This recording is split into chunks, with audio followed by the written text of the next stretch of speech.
That encouraged me to produce my first book, Ada al-Risala. And when the book was out, I had people give me feedback on it. And then it was expanded into the latest book, which is Fiqh al-Tarjama, which is the one I'm relying on at the moment to give out workshops on the translation of Islamic texts, which is a very kind of a special field of study, which has to be done by people with certain criteria. So it has to be a special kind of person studying this kind of special kind of research field of study. How would you describe the importance of this field? It is extremely important. I mean, people learn about Islam only through translation. What you find in the media anywhere in the world is against Islam. So it's not playing into people knowing about Islam from an unbiased point of view.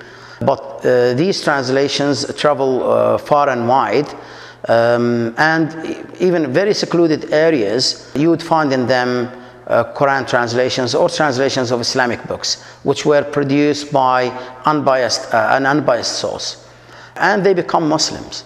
So this is how important it is. What efforts are currently being made in this field? There are so many efforts. I mean, we're talking about, we should differentiate between two things: the product of translation and the process of translation. When it comes to the product of translation, I mean, the field is very rich. But when it comes to the process of translation, it is extremely poor and heavily under-researched. And we need to do so much in that respect. How far off do you think we are from fulfilling some of these goals in this field? We are too far away. I mean, we need to do so much. I mean, we have to be aware of it. And this is my mission in life. My mission is to make people aware of this, because you cannot solve a problem unless you are aware of that problem.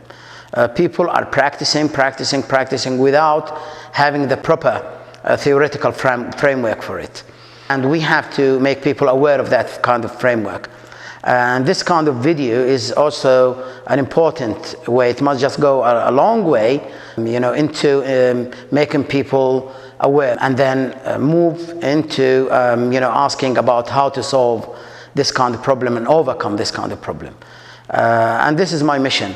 Alhamdulillah, we are blessed. Now we have the book, which is fairly comprehensive, but it's only one man's kind of work, but it needs other people to build on it. And then we have the Islamic University in Medina, which is a big university, it has about 120 nationalities, and the book is fairly teachable to all these nationalities. And we know that these people by default are going to be translators once they go back to their home countries, and they are going to be engaged in translations. If we begin today, in 5 years' time, just imagine the number of students all over Saudi Arabia who have learned and mastered this, and the impact they are going to make once they go back home. So they are going to be equipped with the proper tools on how to translate Islamic texts properly. So Fiqh al-Tarjama is the book I'm talking about. It's co-authored by myself and a colleague of mine, Dr. Abdul Hamid Alewa.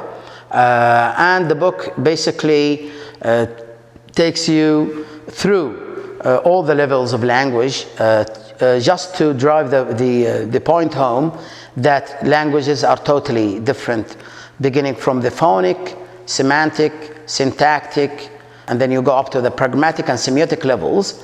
They are totally different. At all these levels, they are totally different. And then we ask the question, how is translation possible if languages are totally different to this kind of extent? My point was actually to break the conviction that translation is about literalism. People who go through this will realize, it would strike them that translation is totally different from being literal, because languages are totally different. So this begs the question, how are we able to translate? And translations travel far and wide. People could only across the linguistic and cultural barrier through translation. So it's a very, very successful business. It's one of the most successful businesses of humanity, and it's been there since the dawn of humanity.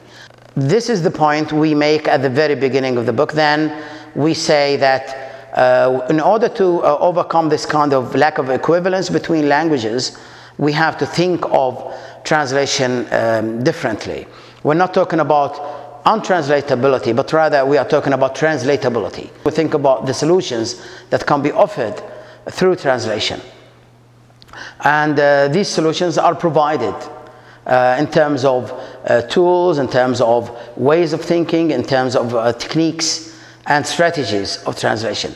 And this is how translation happens.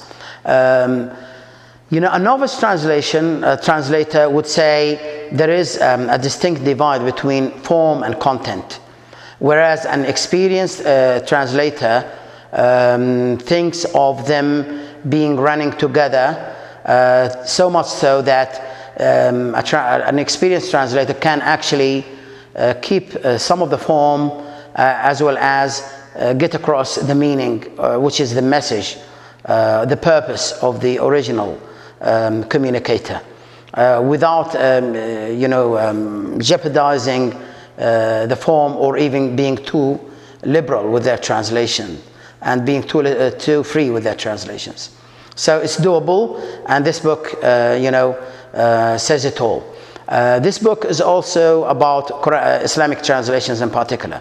So there is so much in terms of examples, background, projects that were successful, that draw on this kind of particular text, which is the Islamic text. So it is fairly comprehensive. Anyone who would love to have a fair grounding in the field of Islamic translation, I believe this book is the book for them. And it's written in Arabic for a good reason, because most Islamic materials is written in Arabic, so you have to have at least basic knowledge of Arabic in order to be a good translator from Arabic into any other language.